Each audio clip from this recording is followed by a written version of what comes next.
Thank you all for joining us this Bless afternoon here in the Eastern Time Zone, or maybe the morning, wherever you are, for our webinar today, which is a sort of a collaboration between the Chaplaincy Innovation Lab and the Association of Muslim Chaplains. We're really excited about this because this is a webinar on a topic that I think deserves a lot more attention and study and writing than it's gotten so far. And so I'm just so happy to have all of our guests here today. Let me introduce them briefly before we get into the meat of the discussion. We are joined today by Samsiah Abdul-Majid, who is a chaplain at Westchester Medical Center, Abdullah Antepli, who is the Chief Representative of Muslim Affairs at Duke University, Tahara Akmal, who is Director of CPE at Reading Hospital, Laird, who is Assistant Professor in Family Medicine at Boston University, and we may have one more drop-in come here at some point. So thank you all for joining us today. What we talked about before the webinar was that Lance is going to give us a little overview of an ongoing project on mapping Muslim chaplaincy, and so that'll be a nice way to set the table for our conversation, and we'll move from there. So Lance, I am going to share my screen with the slideshow, and you can take it away. All right, thank you very much. I appreciate this opportunity to show you the beginnings of a project. We, together with Samsiah Abdul-Majid and Sharid Hussein, we conducted a survey of Muslims who are currently serving or who have served as chaplains in the United States. And our goal was to sort of take an exploratory survey, and we don't know the total population of Muslim chaplains, but we sent it out to as many people as we could, and our goal is to map the growing field of Muslim chaplaincy across sectors. We plan to follow this up with 20 interviews with Muslim healthcare chaplains, and then hopefully, if we get funding, other chaplains in other sectors as well. But our goal with the Association of Muslim Chaplains was to really assess the educational and support needs of Muslim chaplains and to contribute to this larger conversation. So I look forward to reactions to this. We've already had a number of reactions saying this can't possibly be representative of this group. So I'd love to know how we can improve it, and we plan to go on and do the survey and repeat this. But we are presenting the results here of 85 responses to a survey on educational and support needs for Muslim chaplains. As you can see, based on the population that responded, it's about 2 to 1 male to female, 67 to 33%, and most are in their 30s, 40s, and 50s. And then the next slide, you'll see the racial background, 31, 22, 20, fairly evenly divided, racially diverse. 2/3 identified as Sunni. We also had a response of just Muslim, and we wondered, and then only one identified as Shia. So we can't really say, what the proportion of Shia to Sunni is, and we kind of wonder about putting this just Muslim under whether this represents an emphasis on one ummah, a sort of ecumenical identity with differences between Sunni and Shia being of less importance, or in fact are Shia much less represented in the Muslim chaplaincy population. So 77 participants told us where they work, and on this map you'll see that New York, Massachusetts, California have the most with 14, 12, and 9 respectively. The gray are where we have no responses. The pink, very few, just 2, and yellow, at least 1 chaplain responded from those states. So there are 23 states represented, but fairly thin representation. On the next slide, you'll see that the top 3 sectors where Muslim chaplains serve are healthcare with 27%, corrections 24%, college university 19%. There's a good slice of community chaplains and some military, and other sites. So we found that 72% of our survey participants are currently working, some in multiple positions or multiple sectors. 70% of those working are in paid positions. The majority of Muslim chaplains have less than 10 years experience, but a lot of the older chaplains we found had volunteered for many years before getting a paid position. Half of the Muslim chaplains see themselves as staff chaplains, with another fifth of them being volunteers. And one thing we noted that is only 2 identified as CPE educators at this point. And then many of the chaplains also serve in other religious leadership positions, like imams or Quran teachers. We found that Muslim chaplains tend, at least the ones who responded to us, tend to be a really highly educated group, almost 80% with graduate degrees. But there's a great deal of variability from just high school education through doctorates in various fields such as astrophysics. And only 6 board certified chaplains. And so on the next slide, we found nearly 80% of Muslim chaplains serve both Muslims and non-Muslims, though healthcare chaplains tended to serve a higher percentage of non-Muslim clients than either corrections or campus chaplains. Most do seek interfaith training, but there was some divergence in terms of the need for that. Some chaplains found that when they moved up in position in their organization, that they were then responsible to do more interfaith service than, say, in a corrections environment, than just serving Muslim clients. So some of the growing edges that people identified. The participants are aspiring for greater professionalization of Muslim chaplaincy and very self-conscious about quality, certification, acceptance, resources, institution building. A call for Muslim clinical pastoral educators and for Islamic curriculum for chaplains, as well as Islamic institutions to support chaplains, I think really points to a desire for a chaplaincy certification process grounded in Islamic teachings, and I would love to know more about what that means. That's professionally, nationally recognized on a par with other religious traditions.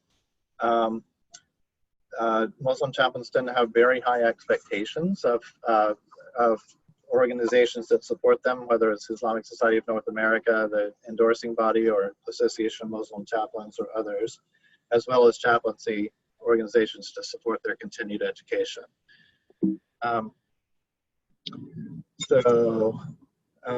More growing edges. Our data, when we look at some of the stuff that's been written on Muslim chaplaincy before, Luminick, Kowalski, and Becker concluded that this lack of adequate funding models for campus chaplaincy is a real problem that people identified in the survey. Also, issues with endorsement and certification, not limited to military chaplaincy.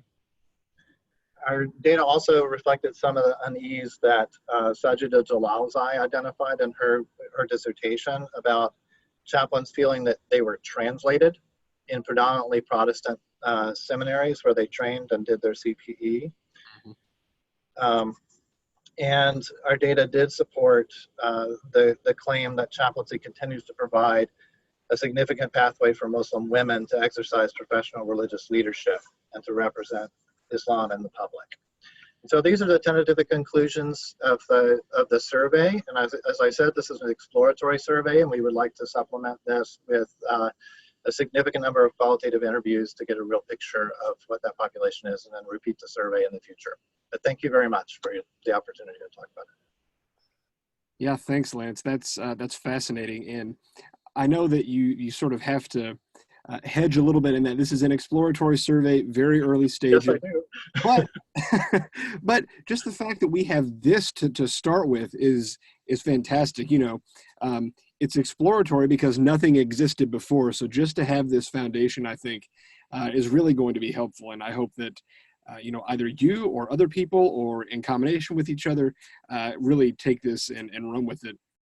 So that really gives us a nice place to jump off for the rest of our discussion. And even though we have to acknowledge, here's the sample size, it's not enormous, but this seems to be a fair representation of Muslim chaplaincy in the United States today.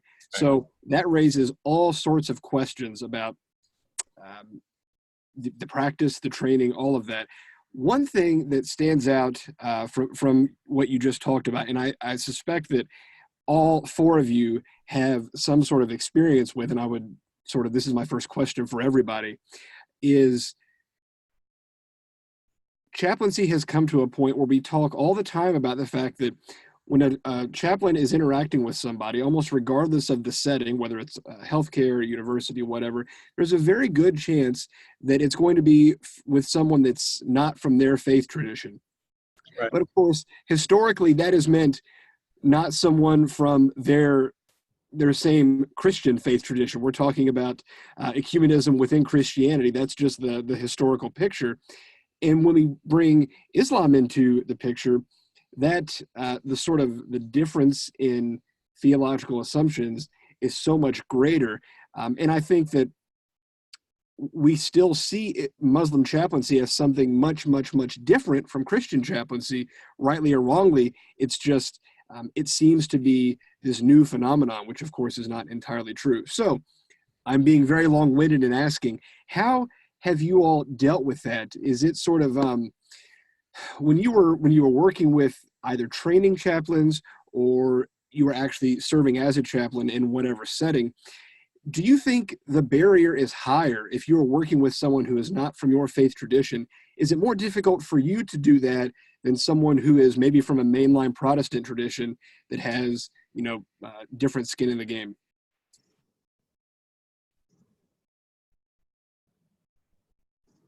So who wants to take that question? just a tiny question. Yeah.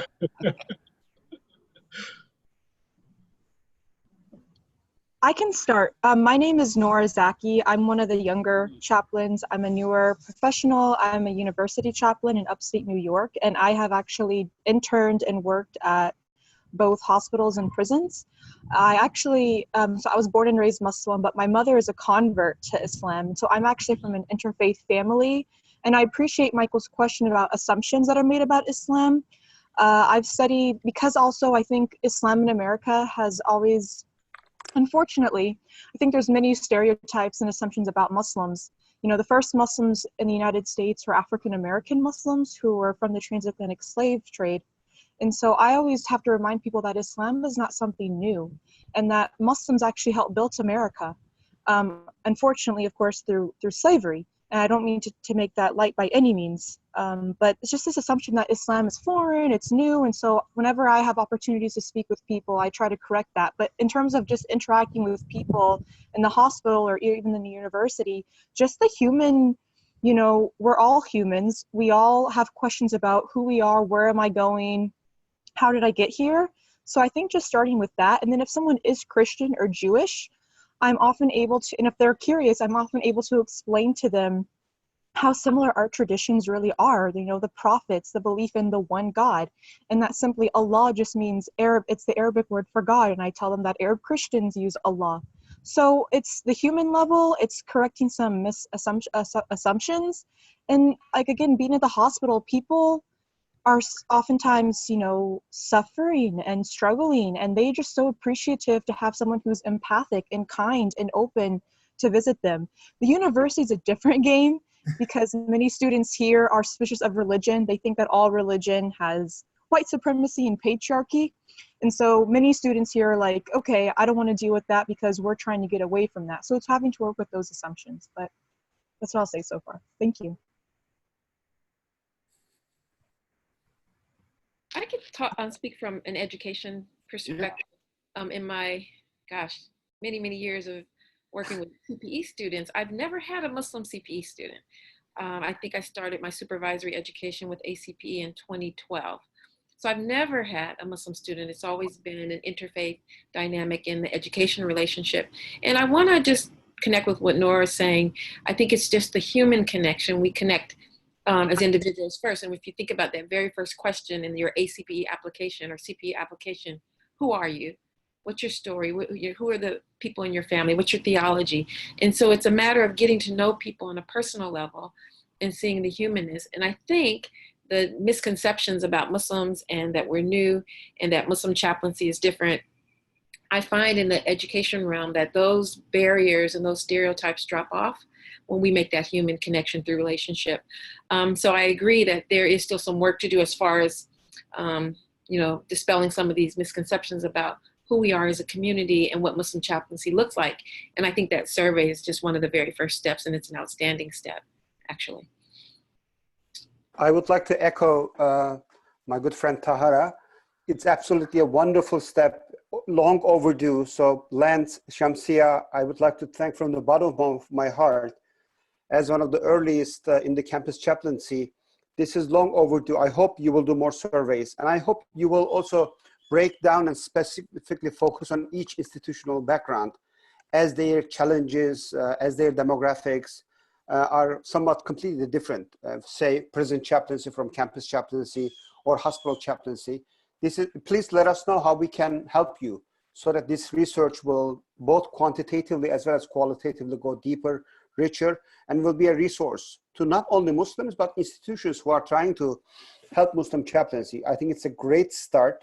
And I hope both AMC and ACMC and other professional Muslim chaplaincy organizations will support this as much as they can. Michael, this is not directly in response or challenge to your question, but as someone who has been considered to put supervisory positions in university settings in various institutions, I think we have to name the tension of the premise of the question, if I may say. For decades, the Protestant and Catholic chaplains, they provided incredible generosity of soul, hospitality, and ministry to non-Protestants, non-Christians, and they set the table, created the space, attended to the spiritual, emotional needs of people of many different faiths or no faith. And there is very little question whether how can, as a Protestant, you can help a Hindu and Muslim. But when it comes to a non-Christian in that position, to even have that question is slightly unsettling to me. What makes anybody, it's not directly to you, what makes anybody think that the same generosity of soul, same hospitality, same ministry could not be extended by a Muslim to non-Muslims, or within the diversity of Islam and Muslims? I think the question should be what, our departure point should be, of course, it could be done, but in what way is the most rewarding and the useful way of investing in the training of these chaplains, what skills they need to do so, etc. But the possibility should never be questioned. Absolutely, absolutely. You know, I think something that Lance said about and within the survey can sort of get at addressing this, and that is, Lance, you mentioned several of your respondents felt that so much of their work was being translated by someone else. They use that phrase translation. And actually this comes out of the Q&A as well. What does that actually mean? What does translation mean in that context? And why is that maybe a problematic situation? I talk too much maybe, but quickly, since I have the mic. I'm not sure if it's problematic entirely. I would challenge that assumption that just because the chaplaincy as a profession and chaplaincy setting in the institutions historically has been Christian, Protestant, and Catholic, and now the non-Christians, Muslims in this case, are coming and trying to come up with their version of the same profession. This happens in every possible civilizational currency and fluency. The later comers incorporate what's been done before them, and they come up their own version. I don't fundamentally or innately find this extremely problematic, but it would be problematic if the later comers, as they incorporate these traditional and historically Protestant and Christian professions, if they fail to come up with their unique, distinct realities, if they fail to do the translation, the onus is on us. Or the majority culture who are not familiar with these newcomers, if they expect which is often the case for a lot of traditional Muslims, conservative Muslims like myself. Sometimes you feel people say, they don't say directly, but in their very subtle question, when they see some of the unique, distinct rituals, practices, theological differences in Islam, in a way they are saying, why can't you just be a liberal Protestant? Why are you being a pain in the neck? Why can't you, instead of Friday at noon, pray on Saturday morning or Wednesday morning? It'll be a lot easier in the room arrangement, etc. I think both translation innately not bad, but it should be done in a healthy, accommodating, pluralistic way. And this inclusion or this translation should not be at the expense of silencing distinct features of each faith traditions. And it should not be a forced homogeneity. It should not be a forcing whatever the status quo or the dominant culture, in this case, Protestantism and Christianity. It should not be there's an ultimate zip code that everybody should look like the same or do the same. It comes with a lot of challenges, but the process of translation, Muslims holding religious leadership role, which has been historically held by non-Muslims, I think it's a source of celebration, not an anxiety. You make a very good point here of not trying to flatten out all of the differences between the faith commitment of chaplains themselves. You know, on the one hand, you have the fact that a chaplain, for professionals, a chaplain is a chaplain is a chaplain, and they're going to help whoever is in need of their services. But we have this great question that someone has put in here of what specifically Islamic knowledge does a good Muslim chaplain need? What is sort of unique about the faith tradition that a Muslim chaplain is going to bring to the table that someone else is just not going to have? I just want to add about the process of the CPE process itself. As a Muslim chaplain who had wonderful CPE trainers, and but at the same time, I was also their first Muslim student. And the loneliness of the journey, however it is that they are trying to help me, the fact that there are certain things that you feel that you cannot translate in a language that is not maybe not adequate to convey the feelings that you have, and the understanding and the nuances of a particular term or a particular practice. That to me was a big part of, quote unquote, the translation process. Luckily, and that is also again part of the CPE process, that you have to be able to talk about it, and then to receive and to give your opinion and ideas about how things are going on for you during the CPE process. So I did get a lot of support during the process itself, but the journey itself was quite lonely because you can't really go very deeply into your spiritual being from the Islamic perspective.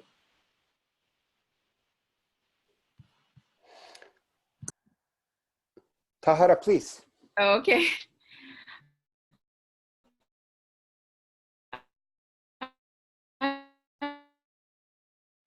My mind went to chaplain, so to speak, the St. Martin's, who sees a beggar on the side of the road and takes off his cape and tears it in half and wraps this beggar in this cloak. And then in his dream that evening, he sees the Christ Jesus wearing the cloak, and that how the idea of chaplaincy coming out of this image.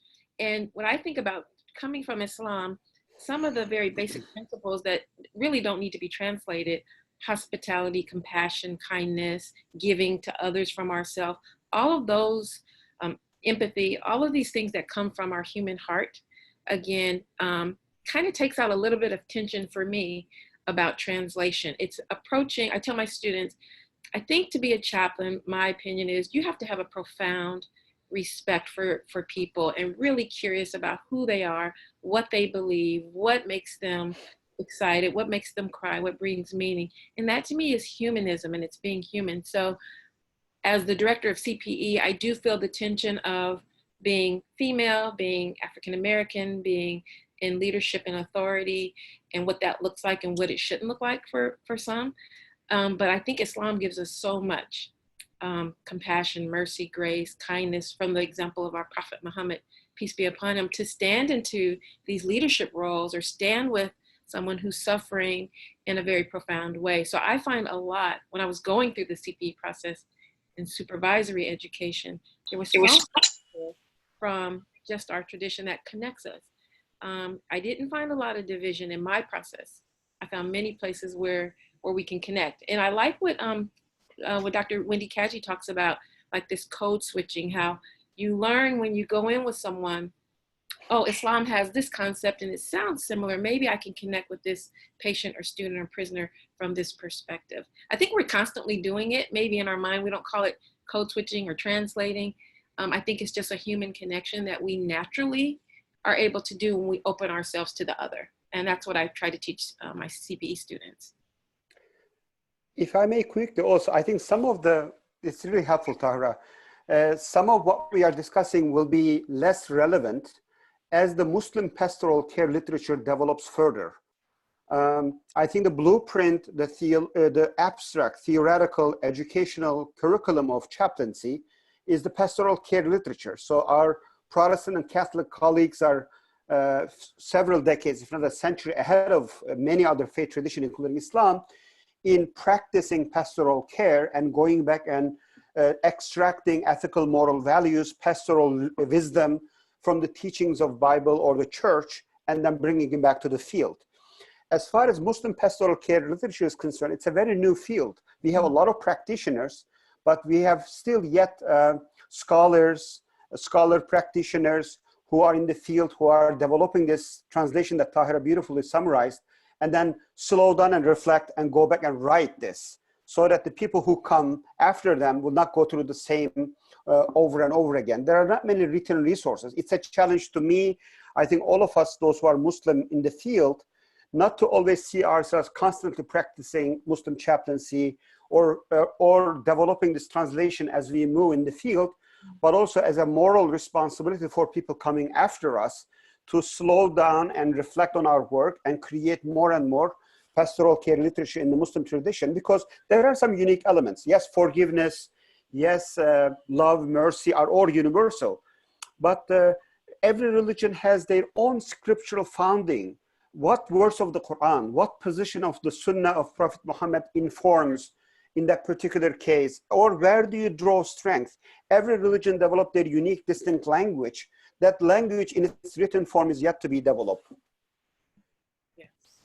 I tend to agree with both Tahara and Antepli.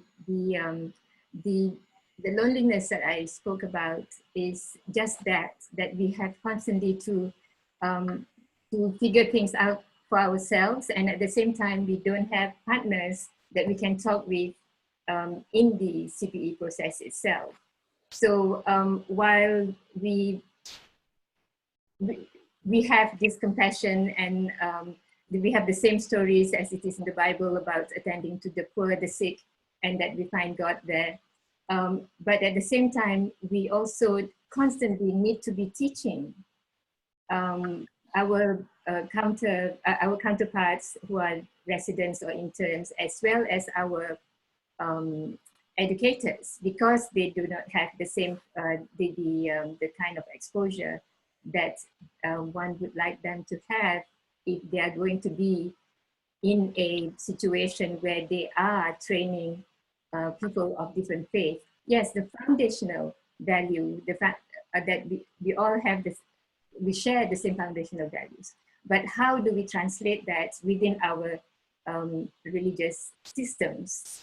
And that goes back to what Antepli was saying. So to me, that may be one of the things that could be, and I'm not sure whether this has already been thought about in the ACPE process itself, in the training of trainers, in the training of the educators, how widely that aspect of the various religious foundations that are the basis for our actions, our human interrelationships, which is part and parcel of our worship, how is that translated into the care that we give? And how is that being passed on to the educators so that they will be in a position to accompany the CPE residents and interns who are Muslims?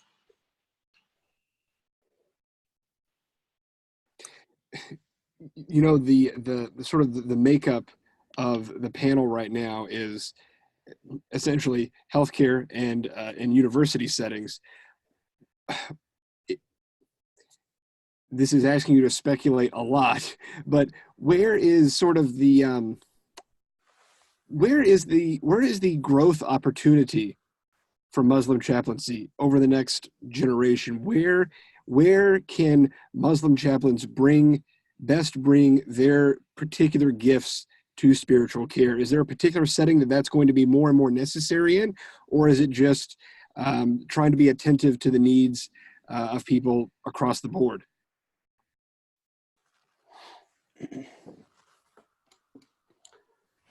Tahara is smiling, so I'm going to let her go first. Oh, you're still muted, Tahara. We can't hear you. Oh, yes. I was wondering if Nora was going to say something because she's in both fields, I believe. Yeah.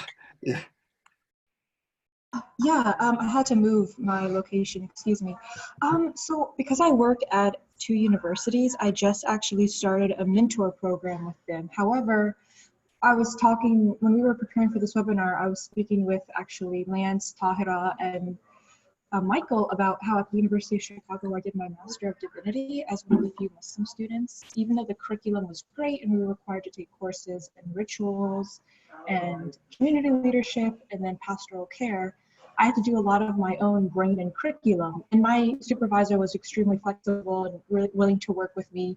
But a lot of the learning I had to be very proactive, independent, reach out to people for field work sites because, one of the few Muslim students in the program, but it's all good. And instead I got to be creative, innovative. I got to be resourceful, ask people, get to know the Muslim community around me.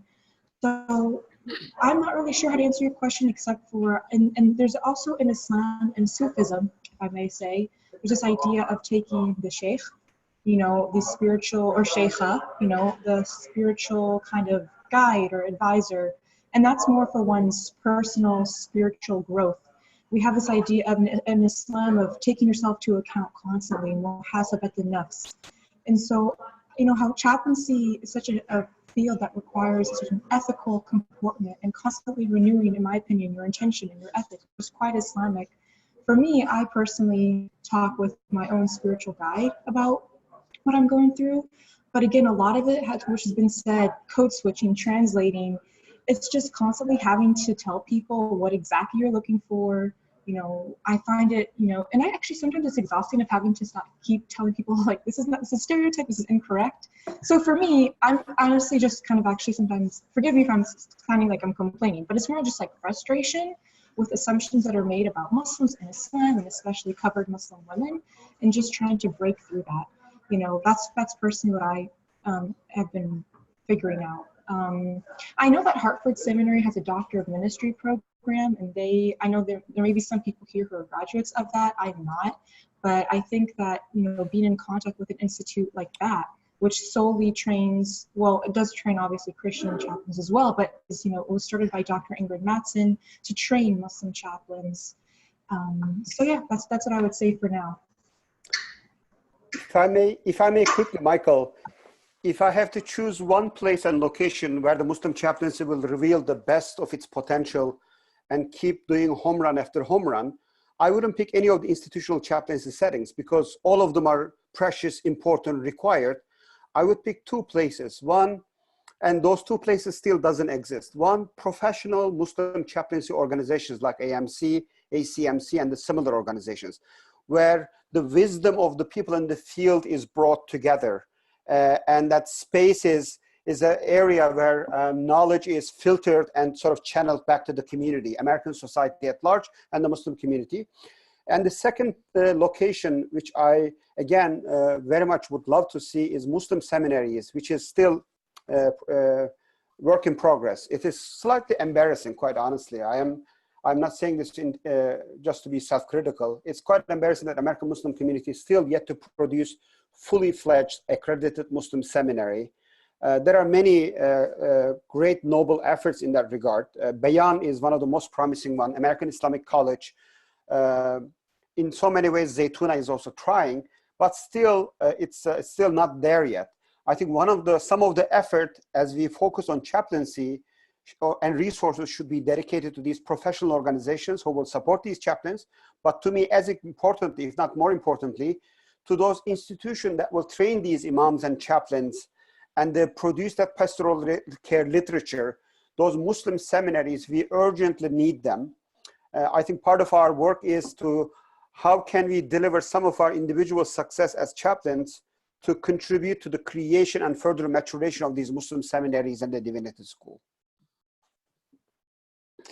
One question that undoubtedly is on the mind of any Muslim chaplain or chaplain in training is sort of the assumptions that they can make about the people that they are working with. And so we had this great question in the Q&A that I think is instructive across religious traditions. And it's just, it reflects the reality of religious affiliation today.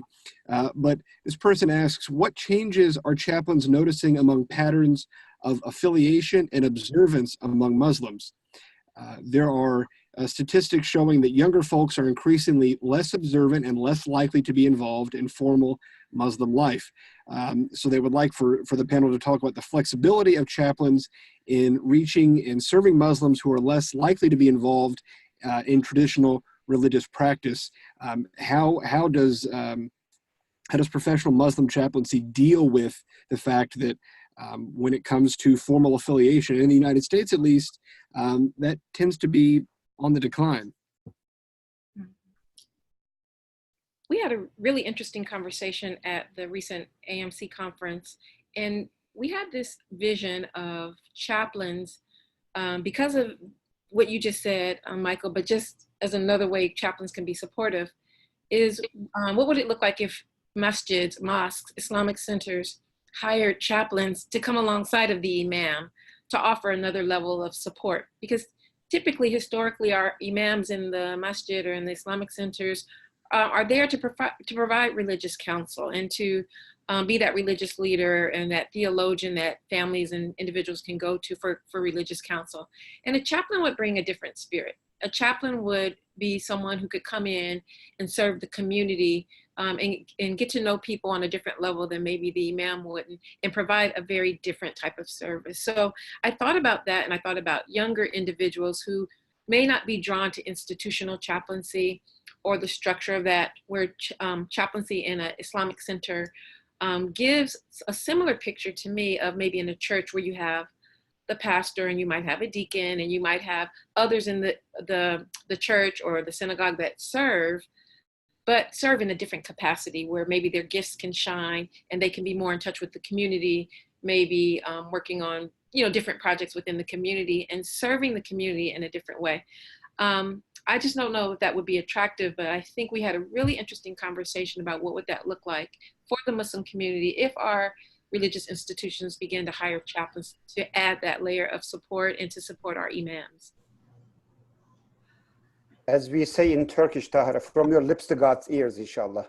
That's very much needed. And I think it will enrich the communal life of Islam and Muslims in America beyond imagination, because most of our imams are overworked. They don't have a lot of support. For a well-trained chaplain to be there for him or her, providing additional pastoral services would be an incredible help.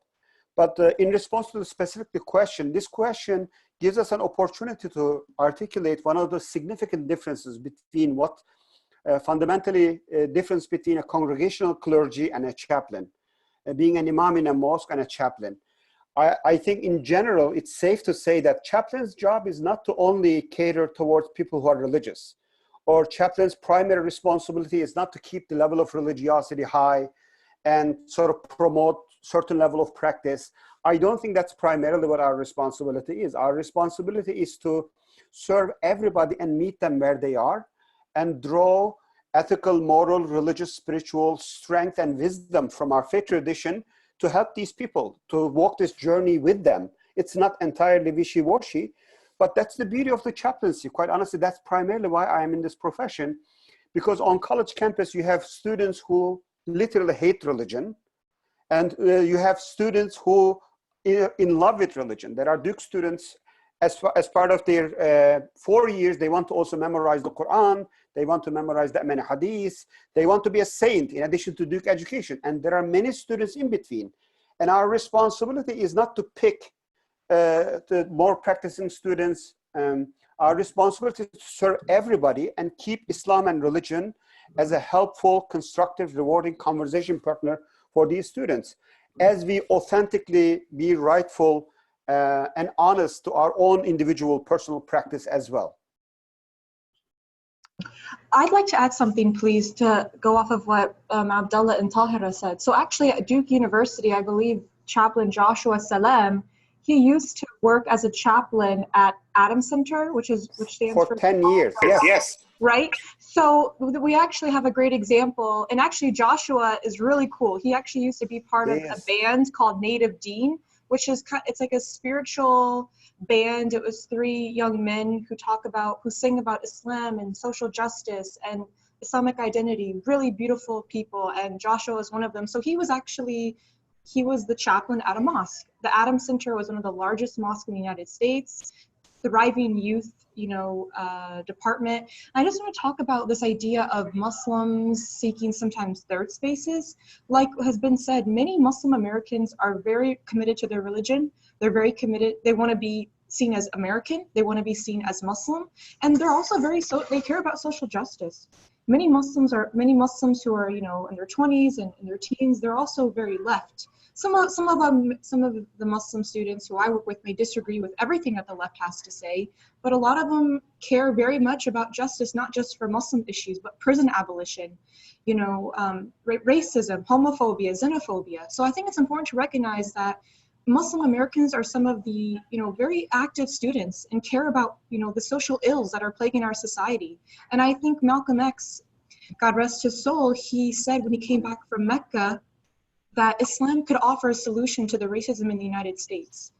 And Islam is one of the most diverse. We have our own issues, of course. Okay, we're still working on it, but we're one of the most diverse groups in the United States and in the world, which is beautiful. And some people, don't like that, unfortunately. But regarding third spaces, so the mosques are still a place to go. And I know many mosques are trying to appeal to the youth, but a third space is something called Ta'alif, which is based in Chicago and California. And Ta'alif is a space where many younger Muslim Americans go and get to learn about Islam. They drink Moroccan tea together because the founder, he's actually a convert, he studied in Morocco, and they get to create community, listen to lectures about spirituality, bettering the community, getting to know the community that you're living in. Also something called Seekers Hub, which I believe is based in Toronto. And again, students and people who are learning about their religion, these are really younger students who are talking about, how do we address the injustice in our communities? How do we talk about the Flint water crisis? And how do we think about, as Muslims, are we sometimes focusing on overseas issues too much at the behest of our own communities? Because in Islam, many Muslim communities in diaspora that will come from overseas, many of the communities are in need. And so many of us, young people or older people will send money to these countries. And then we forget that, there are people who are struggling in the United States right now. And as part of Islam and zakat, this idea of charity and also sadaqah, charitable donation, and just caring about your community. The Prophet Muhammad, Muslims were taught, peace be upon him, he cared about, his community. And the younger people we're trying to be reminded that, hey, of course, our ummah is overseas, it's all around the world, but don't forget about not even just your Muslim, but about your community here, regardless if they're not Muslim or not, because they're human beings, because we're all from Adam. So I see third spaces as places where Muslims are energized, reinvigorated to get out in the community. And many Muslim youth are very courageous and resilient and interacting with non-quote unquote religious organizations because they care about justice. If I could jump in right here, I'm really interested in the conversation here about how chaplains might, in a sense, create third spaces or minister to a broad spectrum of, say, Muslim students, those who are religiously involved and those who are done with the religion. But I think, I mean, one of the things that Michael asked earlier, and that I think, Abdullah, you sort of touched on, is like, what kind of Islamic knowledge and Islamic training do you need in order to be an effective Muslim chaplain who can create those third spaces or be that pastoral presence in a mosque? When you talk about Islamic seminaries, I think so often, you know, part of the demand is for better trained imams, right? So who can get traditional Islamic knowledge, but also maybe a little bit of pastoral care training. What do you need what kind of Islamic knowledge or, you know, traditional Islamic sciences preparation do you need to function as a chaplain in those third spaces, in those universities, in creating that kind of environment that you're talking about? Or do you just need generic chaplaincy training?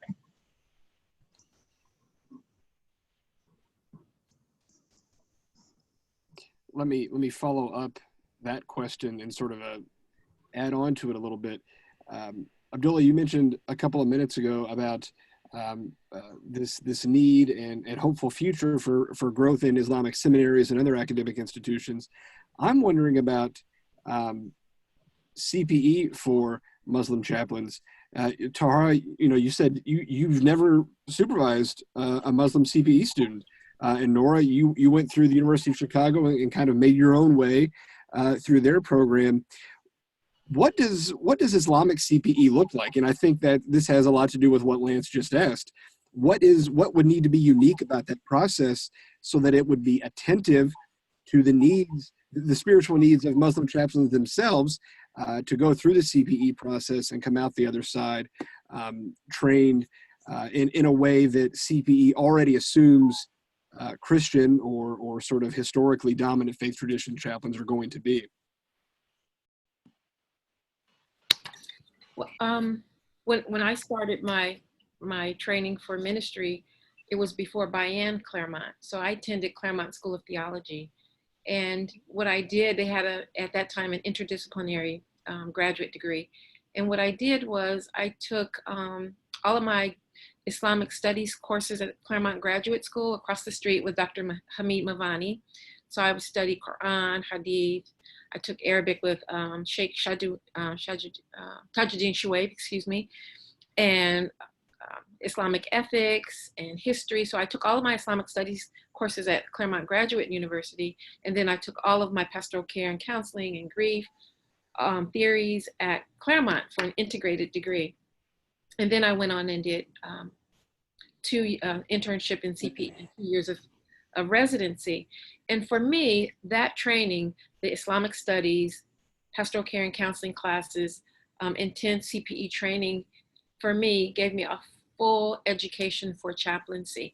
I think the key with CPE is you take your, the idea is we go to seminary for all of the theory, right? All the education. And when you get into CPE, that's where the integration occurs. Who you are spiritually, who you are as an individual in your life experiences, how you integrate with the world, your worldview. So I think in CPE, it all comes together. So it's hard for me to imagine Islamic CPE if I'm coming from an education background where I've had Islamic studies, I've had pastoral care and counseling, I've integrated those two, and now I'm going into a CPE environment where now I'm going to put all of that into practice by living with or engaging with, as Henry Nouwen calls, the living human document. Now I'm taking all of who I am and interacting with people and providing care and support. So it's hard for me to picture what Islamic CPE looks like. I've heard that term because I've gained so much value from my CPE training and the way ACPE has CPE structured, where it's very individualized. You're coming in, you're creating your own goals within the standards and within the outcomes of the CPE program, but it's all the individual's effort and integration of who they are into their ministry training. So I lean towards CPE, regular CPE, as opposed to what might be Islamic CPE, because it seems like Islamic CPE kind of moves us away from the integration and the human perspective and the global perspective of interacting with everyone. So that's just my side of it, but I'd be interested in what my peers think. If I may, I totally agree with Tahara in her insistence that we should keep CPE as it is for the most part, by of course enriching and adding some other elements. As someone who did a couple of units of CPE, I think its strength is not only nurture people in their own particular faith tradition, but also build overarching moral, ethical, and theological connections, which is really beautiful and ecumenical. It's getting better in that regard. But specifically answering Michael and Lance's questions, these are like many things about Muslim chaplaincy. It will take a few decades before we get concrete options. Chaplains in general are trained and formed, not only education, but formation in two disciplines. One, religious studies, another one is pastoral care and spiritual care. And in Protestant, Catholic, and the Jewish seminaries, if you go, they have a very standard syllabus. You have to take, in any MDiv program, you have to take that many church history, that many scripture courses, theology courses, etc. It is much more standardized. But with the Muslim community, for all sorts of reasons, but mainly because within our own diversity and the absence of formal seminaries, which is in the process of making, those kind of structured educational and formational roadmap that you have to study this much Quran, you have to have that much Islamic history, Islamic theology, hadith literature. And now what people are doing inevitably is they are tailor-making their needs. There are imams like myself who are immigrant. In the Muslim majority societies where they came from, they went through rigorous traditional religious education, but they are lacking in psychology, behavioral science, pastoral care, or understanding American culture, even sometimes basic English. And therefore, these individuals should invest more of their time in what they are lacking. And there are amazing brothers and sisters who are born in the United States, and they have a lot of training and education, but they may be sometimes lacking in much deeper scholarly, scriptural, theological, Islamic studies. And if that's the growing edge for them, they can invest more of their time and energy and resources because without these two, chaplaincy will not be successful. These are equally important wings for any chaplain to fly. With no real grounding in Islamic sciences, with no real grounding in Arabic in some level, with no real grounding in Quranic studies, the prophetic studies, it's very difficult to be a source or educator and leader in that sense. But if you know all the sciences, but you don't know how to function in the pastoral care literature, go beyond the halals and harams and the law, and bring this into a ministry setting, that will be also inadequate as well. I think what we will see as the Muslim seminaries mature, we will be more formalized and structure of how much of you have to study Islamic tradition, Islamic studies, and how much of that you have to work on your pastoral care. Until that moment, there is no one size fits all. People should focus on what they are lacking and look for resources which they will complement. So go ahead, Samsiah, sorry. Yeah, no, I just want to add that in the meantime, what is needed is a endorsement process that is rigorous and have very specific requirements as to what are the things that are required in order to be a chaplain, and then make sure that those are met and then get endorsed when you are trying to get your certification or when you want to work as a chaplain in an institution. Because right now, many of us went through the equivalent of MD here in the West, but some of the people who did do that say that they feel that they are learning about Islam and not Islam. So it's there is a subtle difference between the two, and there is a hunger or a thirst for studying Islam because they have already been studying about Islam.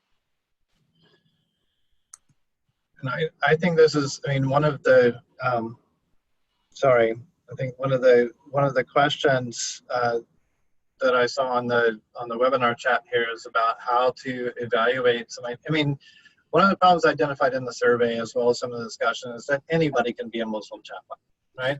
And or call themselves a Muslim chaplain. And for many institutions, including hospitals or colleges, I mean, you take a Muslim you can find and make them a chaplain. And I think Muslim chaplains are often concerned about this, you know, the volunteers who have no particular training either in Islamic sciences or in pastoral care, who are nevertheless the chaplain, right? The Muslim chaplain. And I think one of the questions is, okay, there's a retired pediatrician who works at my hospital and he's a great Muslim as far as I can tell, but how can I tell he's a good chaplain? And, you know, so what do you do with that? I want to be respectful of everyone's time. We're coming here to almost to the top of the hour. So I just want to see if we can answer maybe one more question here. And it's a very specific question, but I want to sort of broaden it out as well. This question says, could the presenters address the dynamic of a Muslim chaplain visiting a non-Muslim patient? That's very specific to healthcare. But I would be very interested to know that if there are settings where that sort of difference has to be named and acknowledged, and how it is overcome, or just not even an issue at all.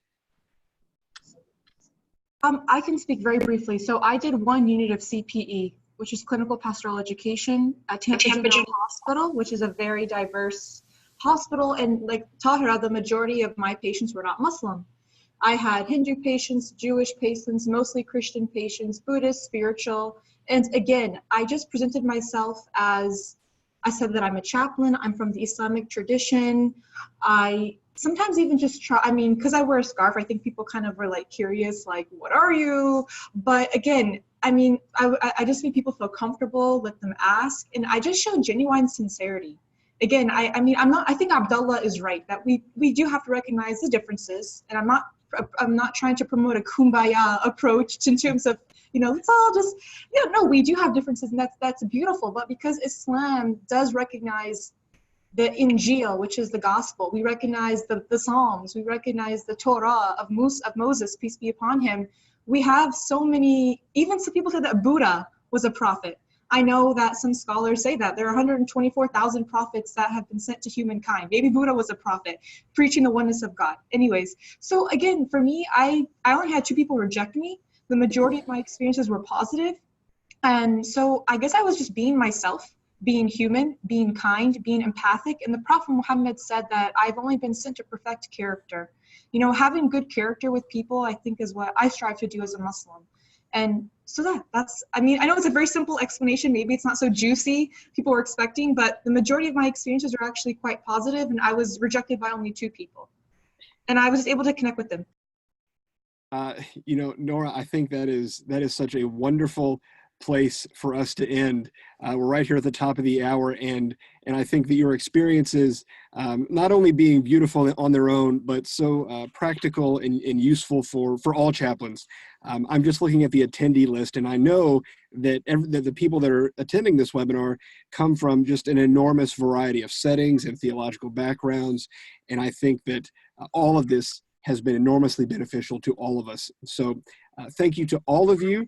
For those who maybe came in late or had to leave early, this is recorded. It will be put up on our website, and you can watch it later at your convenience. And so we hope that everyone does that if they so wish.